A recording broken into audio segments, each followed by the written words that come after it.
सर्वशक्तिमान परमेश्वरका वचनहरूको वाचन संग्रह।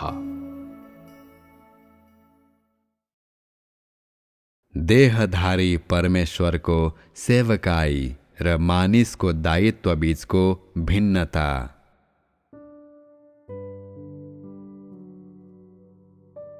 तिमीहरूले परमेश्वरको कार्यका दर्शनहरूलाई जान्नै पर्छ र उहाँको कार्यको सामान्य निर्देशनलाई बुझ्नै पर्छ। यो सकारात्मक प्रवेश हो। दर्शनहरूको सत्यतामाथि विशुद्ध रूपमा पारङ्गत भइसकेपछि तेरो प्रवेश सुरक्षित रहनेछ। परमेश्वरका कार्यहरू जति नै परिवर्तन भए तापनि आफ्नो हृदयमा स्थिर रहनेछस्। दर्शनहरूका बारेमा स्पष्ट हुनेछस् र आफ्नो प्रवेश र आफ्नो खोजीप्रति तेरो एउटा लक्ष्य हुनेछ। यसरी भित्रका सारा अनुभव र ज्ञान अझै गहिरो भएर बढ्नेछन् र अझै विस्तृत हुनेछन्। तैँले पूर्ण रूपमा समग्र चित्रलाई बुझेपछि तैँले जीवनमा कुनै पनि नोक्सानीहरूलाई भोग्नु पर्ने छैन, न त बाटो बिराएर नै जानेछस्। यदि तैँले कार्यका यी कदमहरूलाई जानेको छैनस् भने तैँले हरेक कदममा नोक्सानी भोग्नु पर्नेछ र सबै कुराहरूलाई मिलाउनको लागि तँलाई धेरै दिन लाग्नेछ। न त केही हप्तापछि नै सही मार्गमा आउन सक्नेछस्। के यसले विलम्ब गराउने छैन र? तिमीहरूले पूर्ण रूपमा पारङ्गत हुनुपर्ने सकारात्मक प्रवेश र अभ्यासको मार्गमा धेरै कुराहरू छन्। परमेश्वरको कार्यका दर्शनहरूको बारेमा कुरा गर्दा तैँले निम्न बुँदाहरूलाई बुझ्नै पर्छ। विजयको सम्बन्धमा उहाँको कार्यको महत्त्व सिद्ध पारिँदै गरिएको भविष्यको मार्ग, परीक्षाहरू र सङ्कटहरूलाई अनुभव गरेर प्राप्त गर्नै पर्ने कुरा, न्याय र सजायको महत्त्व, पवित्र आत्माको कार्यको पछाडि रहेका सिद्धान्तहरू र सिद्धता र विजयको पछाडि रहेका सिद्धान्तहरू, यी सबै कुराहरू दर्शनहरूको सत्यतामा पर्छन्। बाँकी व्यवस्थाको युग, अनुग्रहको युग र राज्यको युगमा भएको कार्यका 3 चरणहरूको साथै भविष्यको गवाही हुन्। यी पनि दर्शनहरूको सत्यता हुन् र ती सबैभन्दा आधारभूत हुनुको साथै सबैभन्दा महत्त्वपूर्ण कुराहरू हुन्। वर्तमानमा तिमीहरूले प्रवेश गर्नुपर्ने र अभ्यास गर्नुपर्ने धेरै कुराहरू छन् र अहिले यो अझै गहन र अझै विस्तृत छ। यदि तँसँग यी सत्यताहरूको बारेमा कुनै ज्ञान छैन भने तैँले प्रवेशलाई अझै प्राप्त गर्न बाँकी नै छ भन्ने कुरालाई यसले प्रमाणित गर्छ। धेरै जसो समयमा सत्यता सम्बन्धी मानिसहरूको ज्ञान अत्यन्तै सतही हुन्छ। निश्चित आधारभूत सत्यताहरूलाई अभ्यास गर्न तिनीहरू असक्षम हुन्छन् र सानातिना कुराहरूलाई कसरी सम्हाल्ने भन्ने कुरा समेत तिनीहरू जान्दैनन्। मानिसहरूले सत्यतालाई व्यवहारमा प्रयोग गर्न नसक्नुको कारण के हो भने तिनीहरूको स्वभाव विद्रोही छ र आजको कार्य सम्बन्धी तिनीहरूको ज्ञान अत्यन्तै सतही र एकतर्फी छ। तसर्थ मानिसहरूको लागि सिद्ध बनाइनु त्यति सजिलो कार्य होइन। अत्यन्तै बढी विद्रोही छस् र तैँले धेरै मात्रामा आफ्नो पुरानो स्वभावलाई कायम राख्छस्। सत्यताको पक्षमा खडा हुन सक्दैनस् र सबैभन्दा स्पष्ट सत्यताहरूलाई समेत अभ्यास गर्न सक्दैनस्। यस्ता मानिसहरूलाई बचाउन सकिँदैन र तिनीहरू विजय नगरिएका मानिसहरू हुन्। यदि तेरो प्रवेशसँग न त कुनै विवरण छ न त कुनै उद्देश्यहरू छन् भने तँमा वृद्धि आउन निकै विलम्ब हुनेछ। यदि तेरो प्रवेशमा अलिकति पनि वास्तविकता छैन भने तेरो खोजी व्यर्थ हुनेछ। यदि तँ सत्यताको सार तत्त्वको बारेमा अनभिज्ञ छस् भने तँ अपरिवर्तित नै रहनेछस्। वास्तविकतामा प्रवेश गरेर र यस अतिरिक्त विस्तृत अनुभवहरूमा प्रवेश गरेर मानिसको जीवनमा वृद्धि र उसको स्वभावमा परिवर्तन हासिल गर्न सकिन्छ। यदि तेरो प्रवेशको बेला तैँले धेरै विस्तृत अनुभवहरू प्राप्त गरेको छस् भने र तँसँग धेरै वास्तविक ज्ञान र प्रवेश छ भने स्वभाव तुरन्तै परिवर्तन हुनेछ। यदि वर्तमानमा तँ अभ्यासको बारेमा पूर्ण रूपमा स्पष्ट छैनस् भने पनि तँ कम्तीमा पनि परमेश्वरको कार्यका दर्शनहरूको बारेमा स्पष्ट हुनुपर्छ। अन्यथा तँ प्रवेशको लागि असमर्थ हुनेछस्। तैँले सत्यताको ज्ञान प्राप्त गरिसकेपछि मात्रै प्रवेश सम्भव हुन्छ। यदि पवित्र आत्माले तँलाई तेरो अनुभवमा अन्तर्दृष्टि दिनुहुन्छ भने मात्रै तैँले सत्यताको गहन बुझाइलाई र गहन प्रवेशलाई प्राप्त गर्नेछस्। तिमीहरूले परमेश्वरको कार्यलाई बुझ्नै पर्छ। सुरुमा मानिस जातिको सृष्टिपछि इस्राएलीहरूले परमेश्वरको कार्यको आधारको रूपमा सेवा गरे। सारा इस्राएल नै पृथ्वीमा यहोवाको कार्यको आधार बने। यहोवाको कार्य भनेको व्यवस्था स्थापित गरेर मानिसलाई प्रत्यक्ष रूपमा नेतृत्व गर्नु र गोठाला गर्नु थियो, ताकि पृथ्वीमा मानिसले सामान्य जीवन जिउन सकोस् र यहोवालाई सामान्य तरिकाले आराधना गर्न सकोस्। व्यवस्थाको युगमा परमेश्वरलाई मानवद्वारा न त देख्न सकिन्थ्यो न त छुन सकिन्थ्यो। शैतानद्वारा भ्रष्ट गरिएका प्रारम्भिक मानिसहरूलाई शिक्षा दिँदै र तिनीहरूलाई गोठाला गर्दै उहाँले अगुवाई मात्रै गर्नुभएको हुनाले उहाँको वचनमा व्यवस्थाहरू, विधि विधानहरू र मानव आचरणका मूल्य मान्यताहरू मात्रै समावेश थिए र यसले तिनीहरूलाई जीवनका सत्यताहरू प्रदान गरेन। उहाँको नेतृत्व अन्तर्गत रहेका इस्राएलीहरू शैतानद्वारा गहन रूपमा भने भ्रष्ट गरिएका थिएनन्। उहाँको व्यवस्थाको कार्य मुक्तिको कार्यको केवल प्रथम चरण, मुक्तिको कार्यको केवल सुरुवात मात्रै थियो र मानिसको जीवन आचरणको परिवर्तनसँग व्यावहारिक रूपमा यसको कुनै सम्बन्ध नै थिएन। त्यसकारण मुक्तिको कार्यको सुरुवातमा उहाँले इस्राएलमा गर्नुभएको कार्यको लागि देह धारण गर्नुपर्ने कुनै आवश्यकता थिएन। यही कारणले गर्दा मानिससँग संलग्न हुनको लागि उहाँलाई एउटा माध्यम, एउटा औजारको आवश्यकता पर्यो। तसर्थ सृष्टि गरिएका प्राणीहरूका बीचमा यहोवाको लागि बोल्ने र कार्य गर्नेहरूको उदय भयो, जसले गर्दा मानिसका पुत्रहरू र अगमवक्ताहरू मानिसहरूका बीचमा कार्य गर्न आए। मानिसका पुत्रहरूले मानिसहरूका बीचमा यहोवाको तर्फबाट कार्य गरे।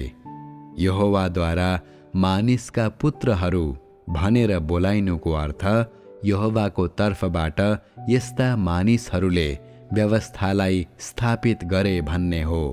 इस्राएलका मानिसहरूका बीचमा तिनीहरू पुजारीहरू पनि थिए। यहोवाद्वारा रेखदेख गरिएका र सुरक्षा दिइएका पुजारीहरू र जसमा यहोवाको आत्माले कार्य गर्नुहुन्थ्यो, तिनीहरू मानिसहरूका बीचमा रहेका अगुवाहरू थिए र तिनीहरूले प्रत्यक्ष रूपमा यहोवाको सेवा गर्थे। अर्कोतर्फ अगमवक्ताहरू सारा भूमिका र जातिका मानिसहरूसँग यहोवाको तर्फबाट बोल्ने कार्यप्रति समर्पित थिए। तिनीहरूले यहोवाको कार्यको बारेमा अगमवाणी पनि गर्थे, चाहे तिनीहरू मानिसका पुत्रहरू होउन् वा अगमवक्ताहरू होउन्।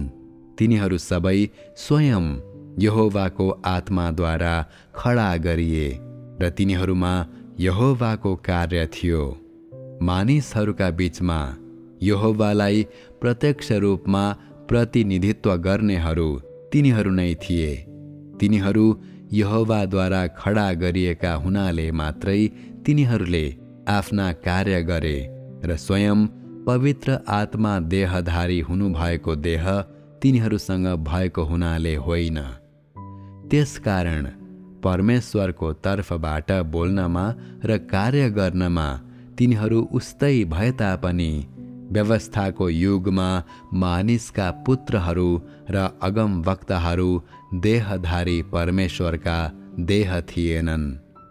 अनुग्रहको युगमा र अन्तिम चरणमा परमेश्वरको कार्य ठीक विपरीत थियो, किनकि मुक्तिको कार्य र मानिसको न्याय दुवै स्वयं देहधारी परमेश्वरले गर्नुभयो र उहाँको तर्फबाट कार्य गर्नको लागि अगमवक्ताहरू र मानिसका पुत्रहरू खडा गर्ने अब फेरि कुनै आवश्यकता परेन।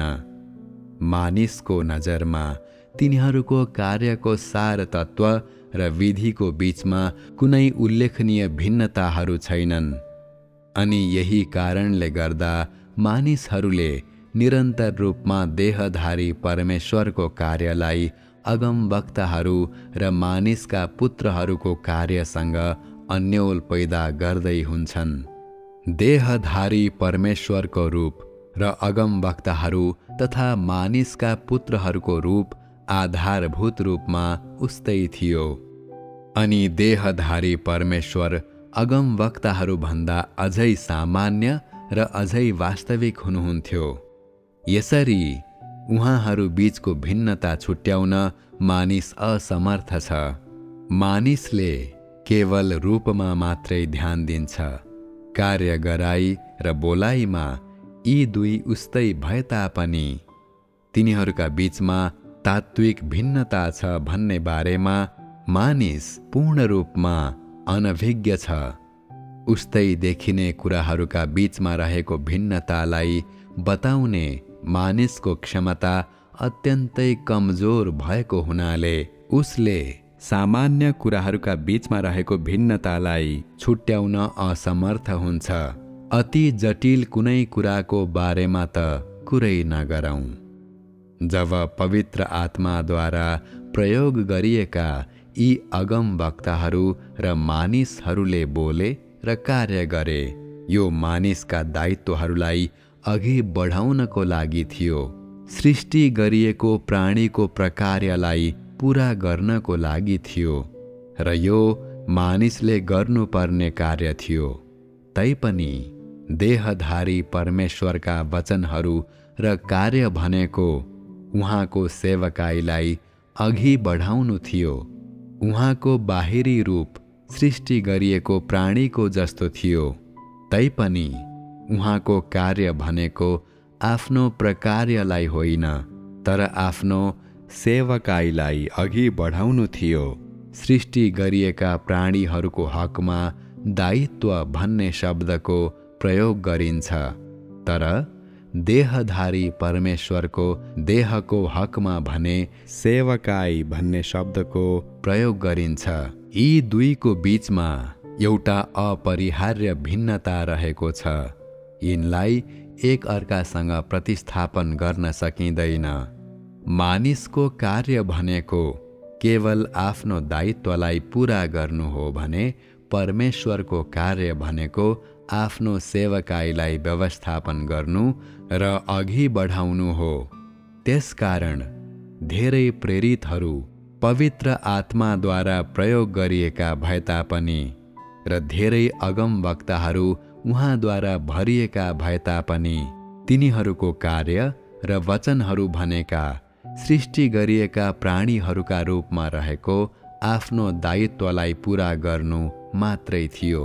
तिनीहरूका अगमवाणीहरूले देहधारी परमेश्वरद्वारा बोलिएको जीवनको मार्गलाई नाघेका हुन सक्थे र तिनीहरूको मानवत्वले देहधारी परमेश्वरको मानवत्वलाई अझै नाघेको हुन सक्थ्यो।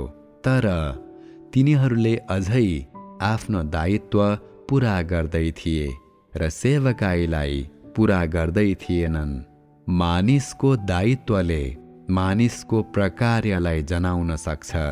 मानिसद्वारा प्राप्त गरिने कुरा पनि यही नै हो। तैपनि देहधारी परमेश्वरद्वारा अघि बढाइएको सेवकाई उहाँको व्यवस्थापनसँग सम्बन्धित छ र यो मानवद्वारा प्राप्त गरिँदैन। देहधारी परमेश्वरले चाहे बोल्नुहुन्छ, चाहे कार्य गर्नुहुन्छ वा चाहे जे जस्ता आश्चर्यका कुराहरू प्रकट गर्नुहुन्छ, उहाँले आफ्नो व्यवस्थापनभित्र रहेर नै महान कार्य गर्दै हुनुहुन्छ र उहाँको सट्टामा त्यस किसिमको कार्य मानिसद्वारा गर्न सकिँदैन। मानिसको कार्य भनेको परमेश्वरको व्यवस्थापनको कार्यको निश्चित चरणमा रहेर सृष्टि गरिएको प्राणीको रूपमा आफ्नो दायित्वलाई पूरा गर्नु मात्रै हो। परमेश्वरको व्यवस्थापन नभएको भए, अर्थात् यदि देहधारी परमेश्वरको सेवकाई हराएको भए, सृष्टि गरिएको प्राणीको दायित्व हराउने थियो। आफ्नो सेवकाईलाई अघि बढाउनको लागि परमेश्वरले गर्ने कार्य मानिसलाई व्यवस्थापन गर्नको लागि हो, जबकि मानिसले निभाउने आफ्नो दायित्व भनेको सृष्टिकर्ताका मागहरूलाई पूरा गर्न उसको दायित्व निभाउनु हो र आफ्नै सेवकाईलाई अघि बढाउने विचार गर्ने कुरा कुनै पनि हालतमा हुन सक्दैन। परमेश्वरको अन्तर्निहित सार तत्त्वको लागि, उहाँको आत्माको लागि परमेश्वरको कार्य भनेको उहाँको व्यवस्थापन नै हो। तर सृष्टि गरिएको प्राणीको बाहिरी रूपलाई धारण गर्नुहुने देहधारी परमेश्वरको लागि उहाँको कार्य भनेको आफ्नो सेवकाईलाई अघि बढाउनु हो। उहाँले गर्नुहुने जेसुकै कार्य भनेको आफ्नो सेवकाईलाई अघि बढाउनको लागि हो। मानिसले गर्न सक्ने भनेको परमेश्वरको व्यवस्थापनको क्षेत्राधिकारभित्र र उहाँको मार्गदर्शनको अन्तर्गत रही सक्दो प्रयास गर्नु मात्रै हो।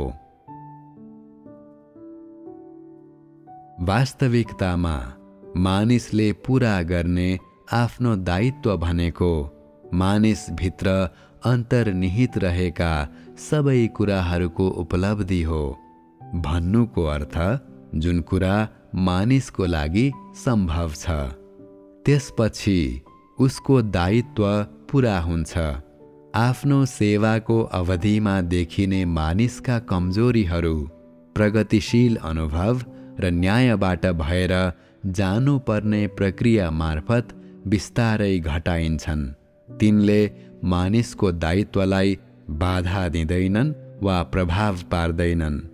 आफ्नो सेवामा कमजोरीहरू हुन सक्छन् भन्ने डरले सेवा गर्न वा परिणाम ल्याउन छोड्ने र पछि हट्ने मानिसहरू नै सबैभन्दा कायरहरू हुन्।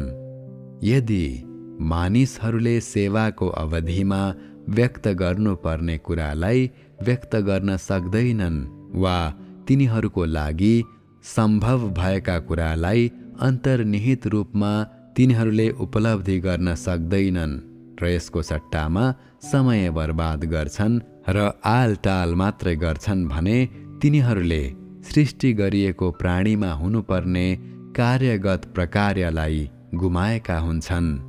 त्यस्ता मानिसहरू मध्यम स्तरीय भनेर चिनिन्छन्। तिनीहरू कार्य नलाग्ने रद्दी हुन्। त्यस्ता मानिसहरूलाई कसरी उचित रूपमा सृष्टि गरिएका प्राणीहरू भन्न सकिन्छ? के तिनीहरू भ्रष्ट प्राणीहरू होइनन् र जो बाहिर चम्कन्छन् तर भित्र कुहिएका हुन्छन्? यदि कुनै मानिसले आफैलाई परमेश्वर हुँ भनी भन्छ तैपनि ईश्वरत्वलाई व्यक्त गर्न, स्वयं परमेश्वरको कार्य गर्न वा परमेश्वरलाई प्रतिनिधित्व गर्न असक्षम हुन्छ भने ऊ निसन्देह नै परमेश्वर होइन, किनकि ऊसँग परमेश्वरको सारतत्व छैन र जुन कुरा परमेश्वरले अन्तर्निहित रूपमा प्राप्त गर्न सक्नुहुन्छ त्यो ऊभित्र अस्तित्वमा हुँदैन।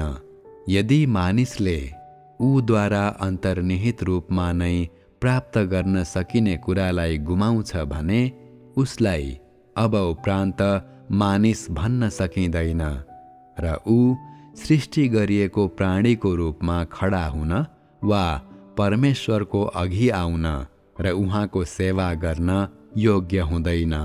यसको साथै परमेश्वरको अनुग्रह ग्रहण गर्न वा उहाँको हेरचाह पाउन, सुरक्षा प्राप्त गर्न र परमेश्वरद्वारा सिद्ध गरिन ऊ योग्यको हुँदैन। परमेश्वरको भरोसालाई गुमाएका धेरैले परमेश्वरको अनुग्रहलाई पनि गुमाउन पुग्छन्। तिनीहरूले आफ्ना दुष्कर्महरूलाई घृणा मात्रै गर्दैनन्, तर तिनीहरूले परमेश्वरको मार्ग गलत छ भन्ने विचारलाई निर्धक्क साथ प्रचार गर्छन् र विद्रोहीहरूले त परमेश्वरको अस्तित्वलाई समेत इन्कार गर्छन्। त्यस किसिमको विद्रोहले भरिएका त्यस्ता मानिसहरू परमेश्वरको अनुग्रहको आनन्द लिनका लागि कसरी हकदार बन्न सक्छन्? आफ्नो दायित्वलाई पूरा नगर्ने मानिसहरू परमेश्वरको विरुद्धमा अत्यन्तै विद्रोही हुन्छन् र उहाँप्रति धेरै ऋणी हुन्छन्। तैपनि तिनीहरू पछि फर्कन्छन् र परमेश्वर नै गलत हुनुहुन्छ भनेर तीखो आलोचना गर्छन्। त्यस किसिमको मानिस कसरी सिद्ध बनाइनको लागि योग्य हुन सक्छ? के यो हटाइनु र दण्डित हुनुको अग्रिम लक्षण होइन र? परमेश्वरको अघि आफ्नो दायित्वलाई पूरा नगर्ने मानिसहरू पहिले नै अति दुष्ट अपराधको दोषी भइसकेका हुन्छन्, जसको निम्ति मृत्यु समेत पनि अपर्याप्त दण्ड हुन्छ। तैपनि परमेश्वरसँग तर्क गर्ने र उहाँको विरुद्धमा आफै जोरी खोज्ने आँट तिनीहरूसँग छ।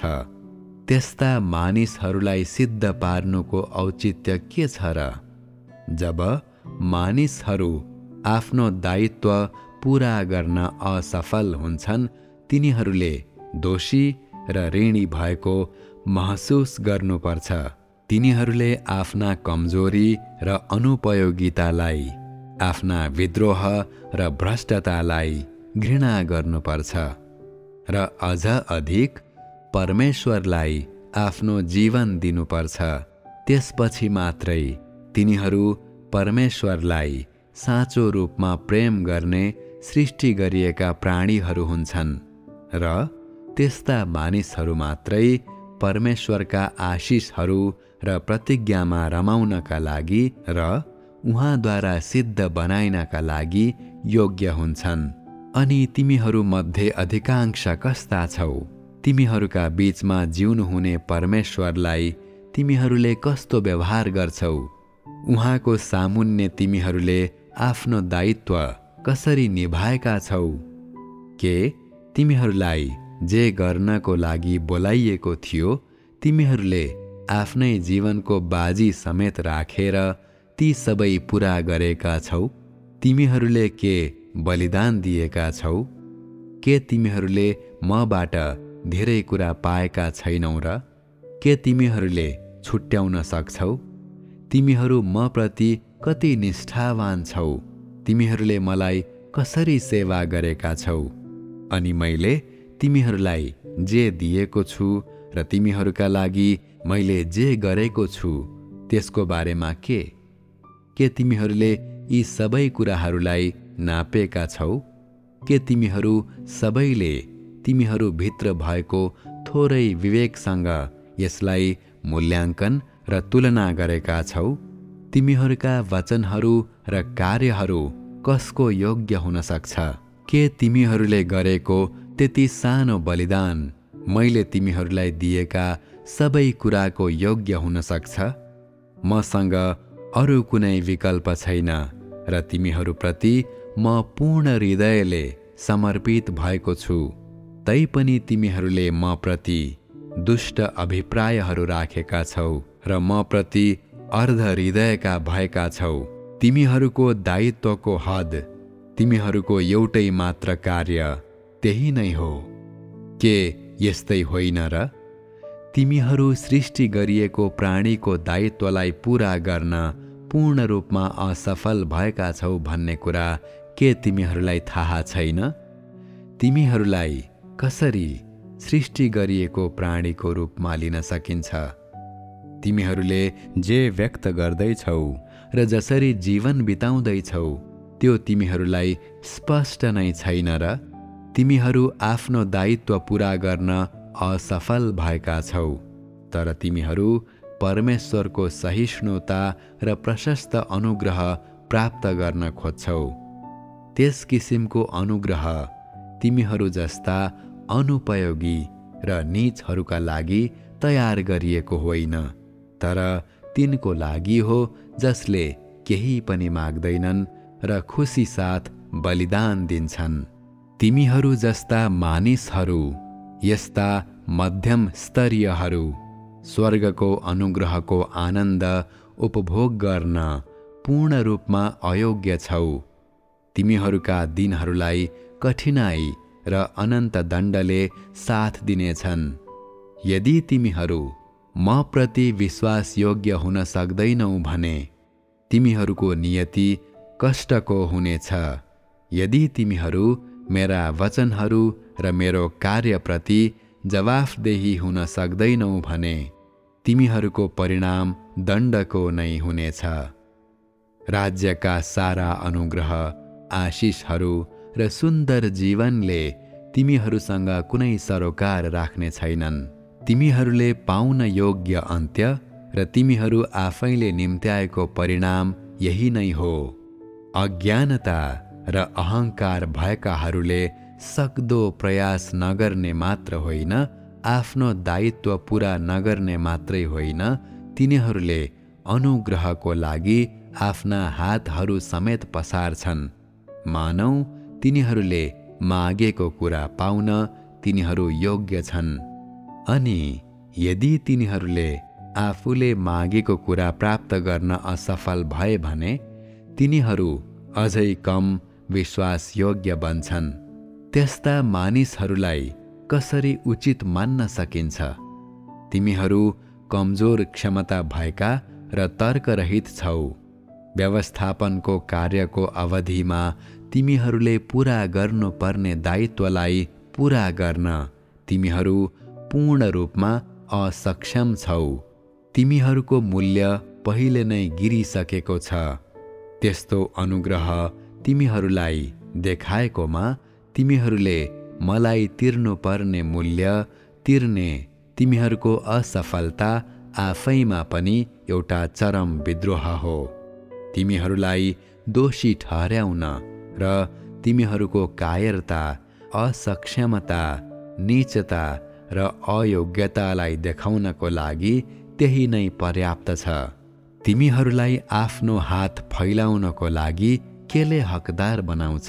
तिमीहरू मेरो कार्यको लागि थोरै पनि सहयोगी हुन असमर्थ हुनु, निष्ठावान हुन असमर्थ हुनु र मेरो लागि साक्षीको रूपमा खडा हुन असमर्थ हुनु नै तिमीहरूको दुष्कर्महरू र असफलताहरू हुन्। तैपनि तिमीहरूले यसको सट्टा मलाई आक्रमण गर्छौ, मेरो बारेमा झुटा कुरा गर्छौ र म अधार्मिक हुँ भनेर गुनासो गर्छौ। के तिमीहरूको निष्ठा यसैले बनेको हो त? के तिमीहरूको प्रेम यसैले बनेको हो त? यसभन्दा पर तिमीहरूले अरू के कार्य गर्न सक्छौ? पूरा गरिएका सबै कार्यमा तिमीहरूले कस्तो योगदान दिएका छौ? तिमीहरूले कति धेरै समर्पणता गरेका छौ? मैले तिमीहरूलाई दोष नदिइकन पहिले नै निकै ठुलो सहिष्णुता देखाइसकेको छु। तैपनि तिमीहरूले मसँग लाजै नमानी बहाना गर्छौ र गुप्त रूपमा मेरो बारेमा गुनासो गर्छौ। के तिमीहरूमा मानवताको अलिकति पनि अवशेष बाँकी छ?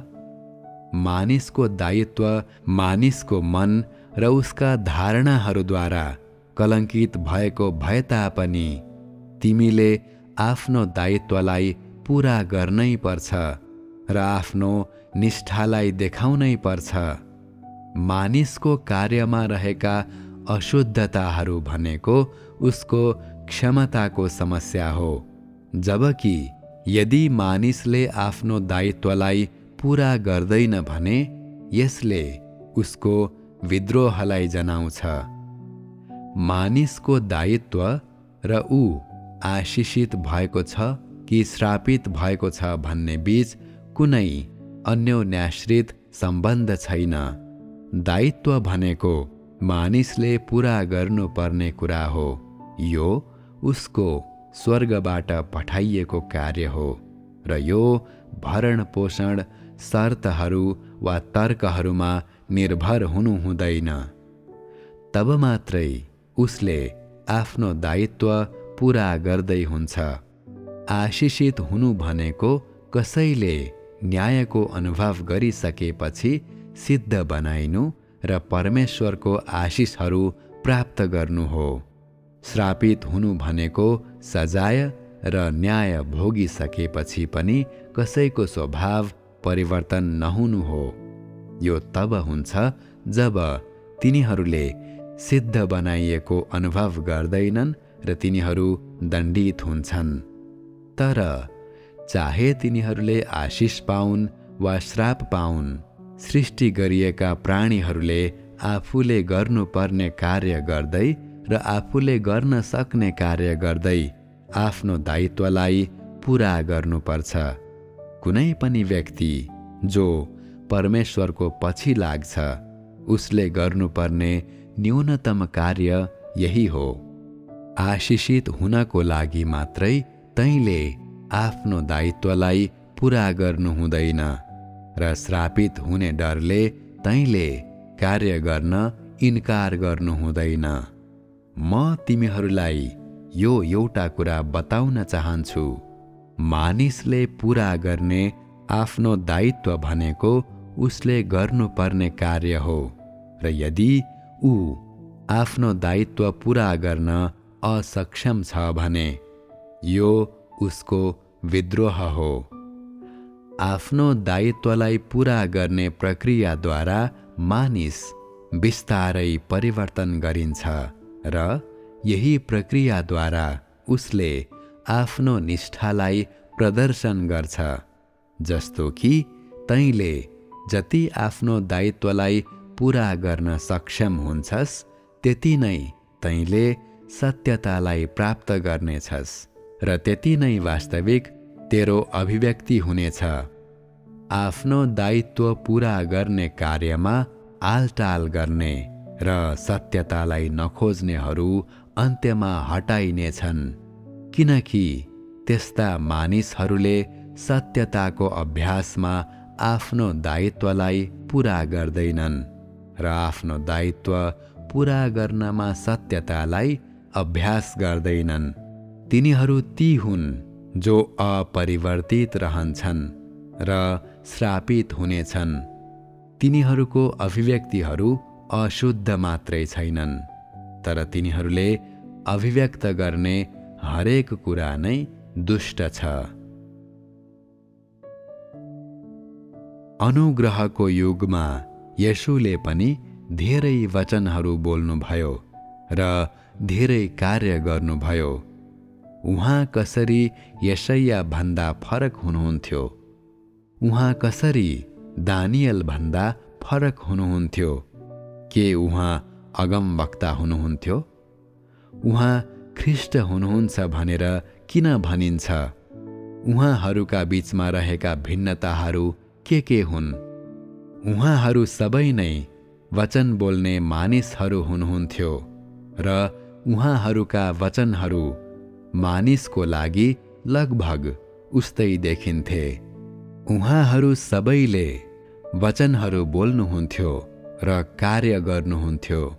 पुरानो करारका अगमवक्ताहरूले अगमबाणीहरू बोले र त्यसरी नै येशूले पनि बोल्न सक्नुभयो। किन यसो भयो? यहाँ रहेको भिन्नता कार्यको प्रकृतिमा आधारित छ। यस विषयलाई बुझ्नको लागि तैँले देहको प्रकृतिलाई विचार गर्नु हुँदैन, न त तैँले उहाँहरूको वचनको गहिराई वा सतहीपनलाई नै विचार गर्नुहुन्छ।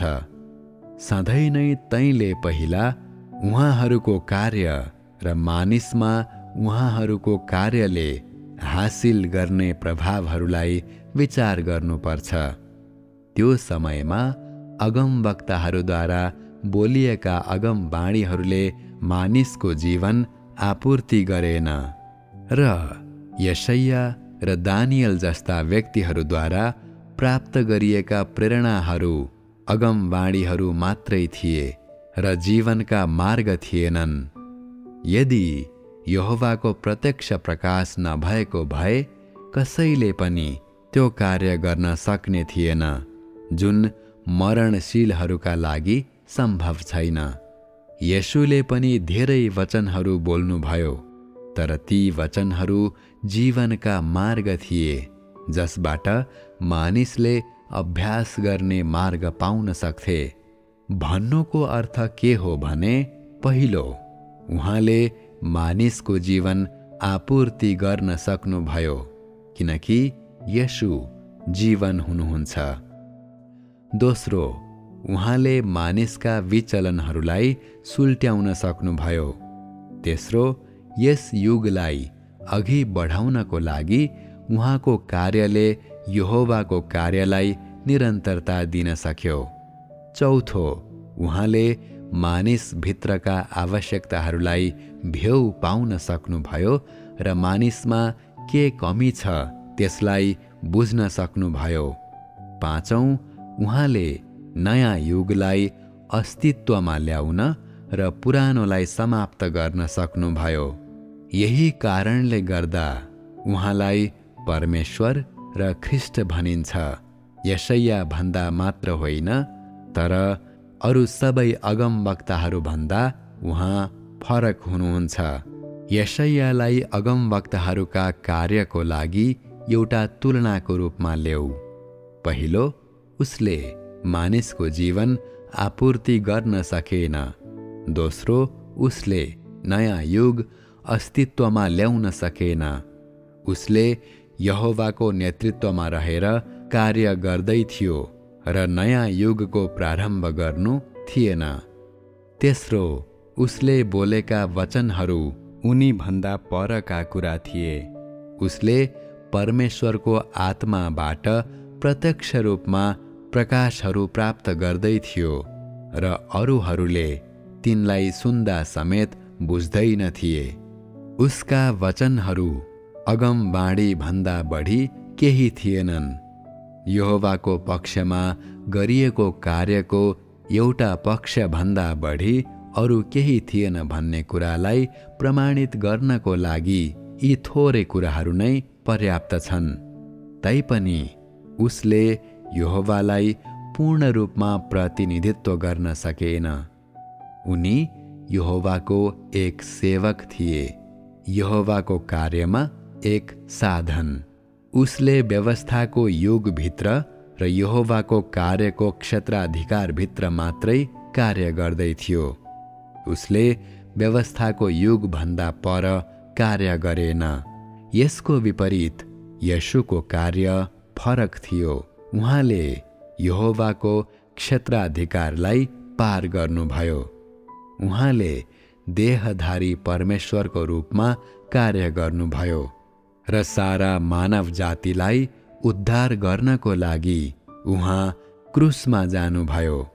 भन्नुको अर्थ के हो भने यहोवाद्वारा गरिएको कार्यभन्दा बाहिर उहाँले नयाँ कार्य गर्नुभयो।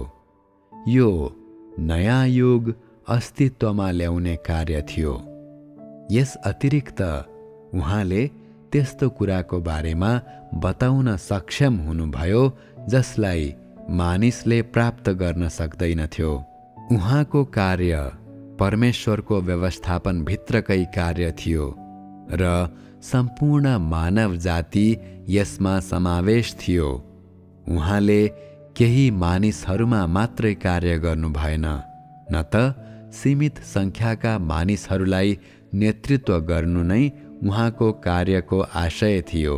परमेश्वर कसरी मानिसको रूपमा देहधारी हुनुभयो, त्यो समयमा पवित्र आत्माले कसरी प्रकाशहरू दिनुभयो र कार्य गर्नको लागि पवित्र आत्मा कसरी मानिसमा ओर्लनुभयो भन्ने विषयमा कुरा गर्दा यी कुराहरू मानिसले देख्न वा छुन नसक्ने विषयहरू हुन्। यी सत्यताहरूले उहाँ नै देहधारी परमेश्वर हुनुहुन्छ भन्ने कुराको प्रमाणको रूपमा कार्य गर्नु पूर्ण रूपमा असम्भव छ। जस्तो कि परमेश्वरका वचनहरू र कार्यको बीचमा मात्रै भिन्नता छुट्याउन सकिन्छ, जुन मानिसको लागि मूर्त छन्। यो मात्रै वास्तविक छ। यसको कारण के हो भने पवित्र आत्माका कुराहरू तेरो लागि अदृश्य छन् र स्वयं परमेश्वरद्वारा मात्रै यसलाई स्पष्ट रूपमा जानिन्छ र परमेश्वरको देहधारी देहले समेत सबै कुरा जान्दैन। उहाँले गर्नुभएको कार्यद्वारा मात्रै उहाँ परमेश्वर हुनुहुन्छ कि हुनुहुन्न भन्ने कुरालाई तैँले पुष्टि गर्न सक्छस्। उहाँको कार्यबाट के देख्न सकिन्छ भने पहिलो, उहाँ नयाँ युग सुरु गर्न सक्षम हुनुहुन्छ। दोस्रो, उहाँ मानिसको जीवन आपूर्ति गर्न र पछ्याउनु पर्ने बाटो मानिसलाई देखाउन सक्षम हुनुहुन्छ। उहाँ स्वयं परमेश्वर नै हुनुहुन्छ भन्ने कुरालाई स्थापित गर्नको लागि यो नै पर्याप्त छ। कम्तीमा पनि उहाँले गर्नुहुने कार्यले परमेश्वरको आत्मालाई पूर्ण रूपले प्रतिनिधित्व गर्न सक्छ र परमेश्वरको आत्मा उहाँभित्र हुनुहुन्छ भन्ने कुरा त्यस किसिमको कार्यबाट देख्न सकिन्छ। देहधारी परमेश्वरले गर्नुभएको कार्य मुख्य रूपमा नयाँ युगलाई अस्तित्वमा ल्याउन, नयाँ कार्यलाई अघि बढाउन र नयाँ जगत स्थापना गर्नको लागि भएकोले उहाँ स्वयं परमेश्वर नै हुनुहुन्छ भन्ने कुरालाई स्थापित गर्न यी मात्रै पनि पर्याप्त छन्। तसर्थ यसले उहाँलाई यशाया, दानियल र अरू महान अगमवक्ताहरूबाट अलग गर्छ। यशाया, दानियल र अरूहरू अत्यन्तै उच्च शिक्षा पाएका र सभ्य मानिसहरू थिए। तिनीहरू यहोवाको नेतृत्व अन्तर्गत रहेका असाधारण मानिसहरू थिए। देहधारी परमेश्वरको देह पनि ज्ञानवर्धक थियो र उहाँमा चेतनाको कमी थिएन, तर उहाँको मानवत्व खास रूपमा सामान्य थियो। उहाँ एक सामान्य मानिस हुनुहुन्थ्यो र नाङ्गो आँखाले उहाँसँग सम्बन्धित कुनै पनि विशेष मानवत्वलाई छुट्याउन वा उहाँको मानवत्वमा अरूहरूबाट भिन्न रहेको कुनै पनि कुरालाई पत्ता लगाउन सकिँदैनथ्यो। उहाँ पूर्ण रूपमा अलौकिक वा अद्वितीय हुनुहुन्नथ्यो र उहाँसँग कुनै पनि उच्च शिक्षा, ज्ञान वा सिद्धान्त थिएन। उहाँले बोल्नु भएको जीवन र उहाँले देखाउनु भएको मार्ग सिद्धान्तद्वारा, ज्ञानद्वारा, जीवनको अनुभवद्वारा वा पारिवारिक पृष्ठभूमिद्वारा प्राप्त गरिएका थिएनन्। बरु ती पवित्र आत्माको प्रत्यक्ष कार्य थिए, जुन देहधारी देहको कार्य हो। मानिससँग परमेश्वरको बारेमा ठूला ठूला धारणाहरू भएकाले र अझै खास रूपमा यी धारणाहरू अत्यन्तै अथाह र अलौकिक तत्त्वहरूसँग सम्बन्धित भएकाले, जस्तो कि मानिसको नजरमा चिन्हहरू र आश्चर्य कर्महरू गर्न नसक्ने मानवीय कमजोरी सहितका एक सामान्य परमेश्वर निश्चित रूपमा नै परमेश्वर हुनुहुन्न भन्ने धारणाले गर्दा यसो भएको हो। के यी मानिसका त्रुटिपूर्ण धारणाहरू होइनन् र? यदि देहधारी परमेश्वरको देह एक सामान्य मानिस थिएन भने उहाँ देह हुनुभयो भनेर कसरी भन्न सकिन्छ? देह धारण गर्नु भनेको सामान्य साधारण मानिस बन्नु हो। यदि उहाँ अभौतिक प्राणी रहिआउनु भएको भए उहाँ देह बन्नुहुने थिएन। उहाँ देहबाटको हुनुहुन्छ भन्ने कुरालाई प्रमाणित गर्नको लागि देहधारी परमेश्वरले सामान्य देहलाई धारण गर्नु आवश्यक पर्यो। यो केवल देह धारणको महत्त्वलाई पूरा गर्नको लागि मात्रै थियो। तैपनि अगमवक्ताहरू र मानिसका पुत्रहरूका हकमा यो लागू भएको थिएन। तिनीहरू पवित्र आत्माद्वारा प्रयोग गरिएका वरदान प्राप्त मानिसहरू थिए। मानिसको नजरमा तिनीहरूको मानवत्व खास रूपमा महान थियो र तिनीहरूले सामान्य मानवत्वलाई मात दिने विभिन्न कार्यहरू गरे। यस कारणले गर्दा मानिसले तिनीहरूलाई परमेश्वरको रूपमा लिए। अब तिमीहरूले यो कुरालाई स्पष्ट रूपमा बुझ्नुपर्छ, किनभने यो विगतका युगहरूका सबै मानिसहरूद्वारा सहजै अन्योलमा पारिएको विषय हो। यस अतिरिक्त देह धारण रहस्यमय कुराहरूमध्ये सबैभन्दा रहस्यमय कुरा हो र मानिसले देहधारी परमेश्वरलाई स्वीकार गर्न सबैभन्दा कठिन छ। म जे भन्छु त्यो तिमीहरूको प्रकार्यलाई पूरा गर्ने र देह धारणको रहस्य सम्बन्धी तिमीहरूको बुझाइप्रति अनुकूल छ। यी सबै नै परमेश्वरको व्यवस्थापनसँग दर्शनहरूसँग सम्बन्धित छन्। दर्शनहरू अर्थात् परमेश्वरको व्यवस्थापनको कार्य सम्बन्धी ज्ञान प्राप्त गर्नको लागि यसबारे तिमीहरूको बुझाइ अझै लाभदायक हुनेछ। यसरी तिमीहरूले विभिन्न प्रकारका मानिसहरूले पूरा गर्नुपर्ने दायित्वको बारेमा धेरै नै बुझाइ प्राप्त गर्नेछौ। यी वचनहरूले तिमीहरूलाई प्रत्यक्ष रूपमा मार्ग नदेखाए तापनि तिमीहरूको प्रवेशको लागि ती अझै पनि निकै सहयोगी सिद्ध छन्, किनकि वर्तमानमा तिमीहरूको जीवन दर्शनहरूमा निकै अभावग्रस्त छ र यो तिमीहरूको प्रवेशलाई रोक्ने निकै ठूलो बाधा बन्नेछ।